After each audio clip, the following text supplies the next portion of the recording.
bahwa saya akan mempergauli istri saya bernama Andi Fitriana SE binti Andi Tansi AM dengan baik, muasyarah bil ma'ruf menurut ajaran Islam.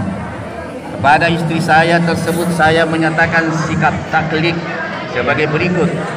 Apabila saya 1. meninggalkan istri saya selama 2 tahun berturut-turut, 2. tidak memberi nafkah wajib kepadanya 3 bulan lamanya, 3. menyakiti badan atau jasmani istri saya, atau 4. membiarkan tidak memperdulikan istri saya selama 6 bulan atau lebih.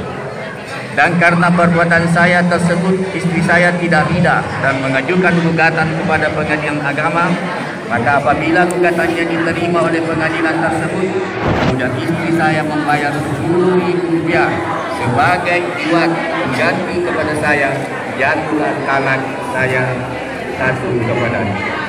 Pada pengadilan agama saya memberikan kuasa menerima uang buat tersebut dan menyerahkannya kepada Badan Administrasi Islam untuk keperluan ibadah haji. Bengkok 22 April 2019. Kami Dr. Andes Haji Tajuddin Kamisi.